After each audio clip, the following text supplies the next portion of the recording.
Welcome to Sci-Fi Instinct. Welcome. Today we're gonna take a look at sci-fi cars. Like this one here. Look! And see how current cars actually compare to the sci-fi movie depictions from the past. Overall, we are gonna examine 4 major points. So make sure you watch until the end of this video, such that you don't miss any important information. With some amazing cars on display at CES 2019, we couldn't help but to wonder how some cars that will soon come out, like the Byton M-Byte, or some cars that are already out on the road today, like the Tesla Model S, 3 and X, compare to the most famous sci-fi movie cars. Now, new amazing technologies are on the horizon, such as self-driving cars and yes, even flying cars. But that is a topic for another video because this topic is so extensive and there's so much going on that we need a whole separate video on this. Also, quite futuristic car designs are in the works, so it seems as if the 2020s could finally give us our promised sci-fi cars. This is already long overdue, because the automotive world was basically sleeping for decades until one company came along and disrupted everything. As a kid watching all these sci-fi movies, car technology was always an aspect that I found very interesting. The cars always had super futuristic designs, such as in Back to the Future 2, or the famous spinner from Blade Runner, or Deckard's cool police car, or the 1992 GM ultralight concept car from the movie Demolition Man. And then there was also the Audi RSQ from iRobot, and of course the famous Lexus 2054 from Minority Report, one of my all-time favorite sci-fi movie cars.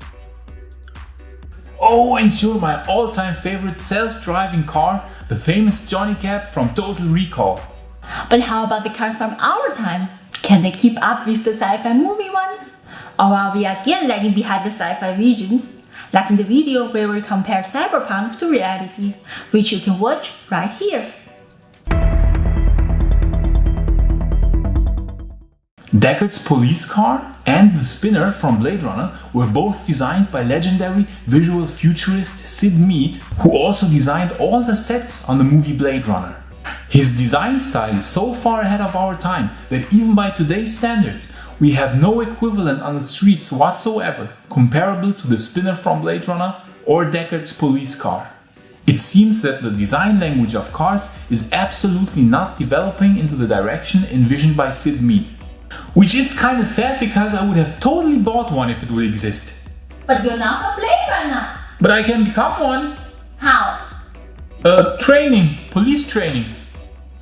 On the other hand, the Audi RSQ from iRobot is not so far out from the design perspective. Some upcoming cars like the Lucid Air,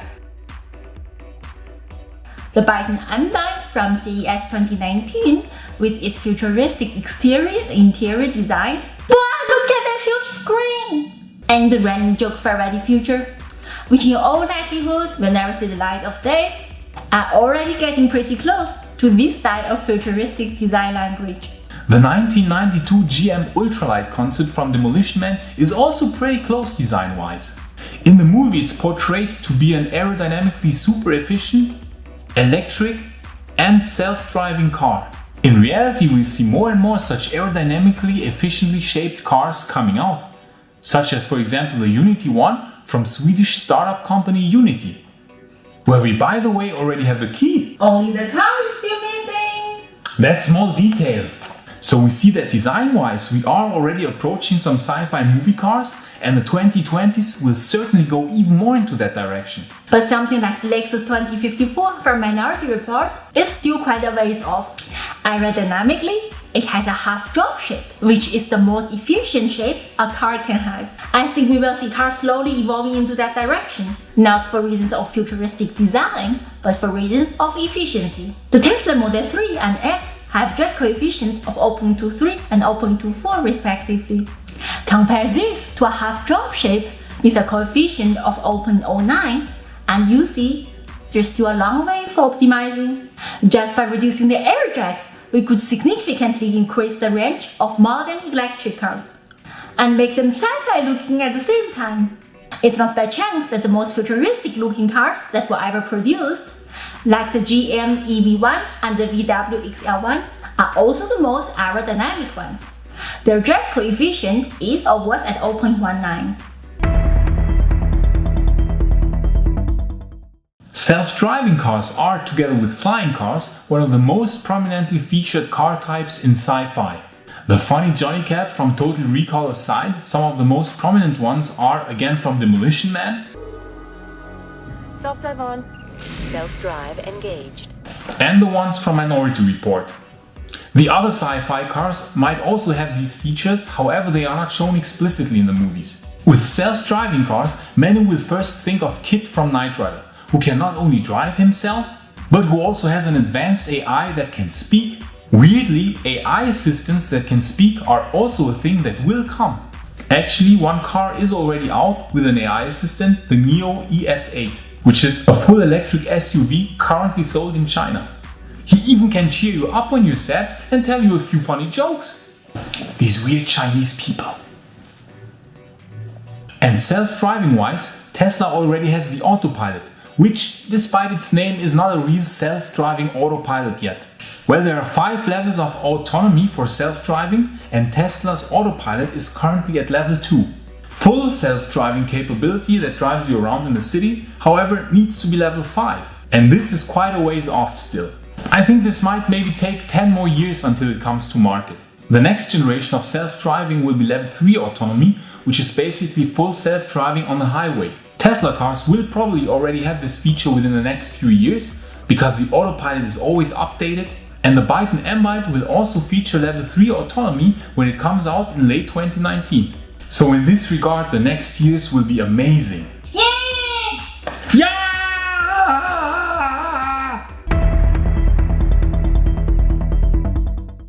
We don't exactly know which sci-fi cars are electrified, but we assume that basically all the sci-fi cars mentioned in this video are electric. Maybe with the exception of the 2 Blade Runner cars, where it's unknown how they are propelled. So electrification is standard in sci-fi. And here we can keep up with sci-fi thanks to Tesla. Already in 2012, they came out with the Tesla Model S, which even back then had a real-world range of 400 kilometers. We know other car manufacturers either had absolutely no electric vehicles, or some funny-looking ones with a range of, let's see, 100 kilometers.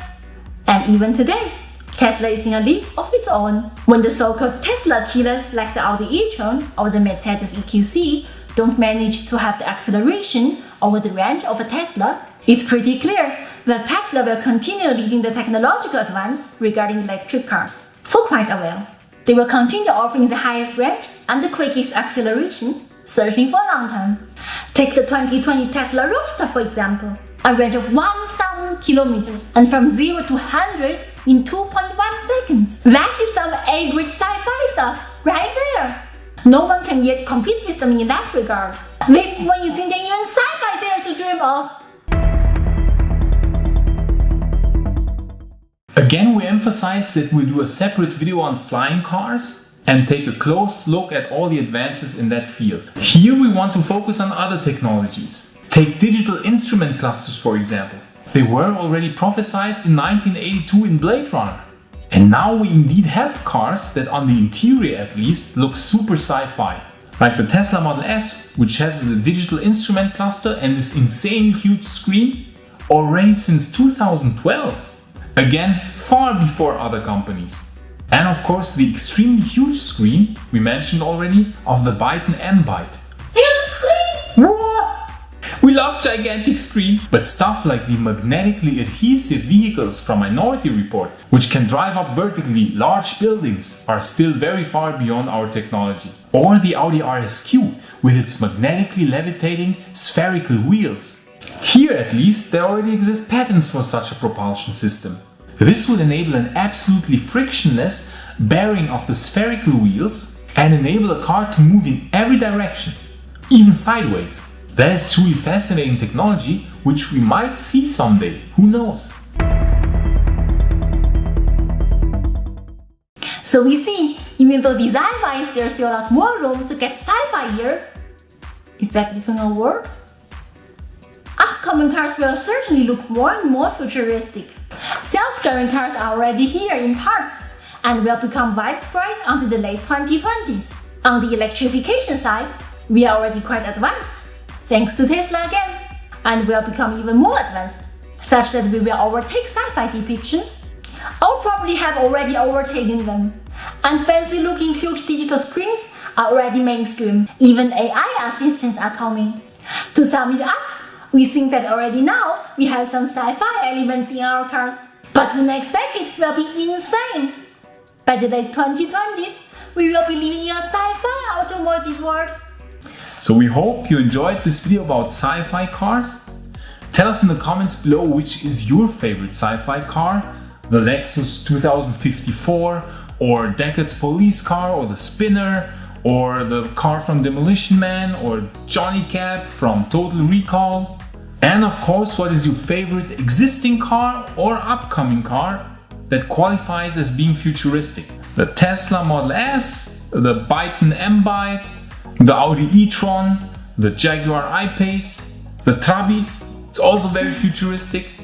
We would be very happy if you would subscribe, because we will keep uploading interest videos just like this one. See you next time! Ciao!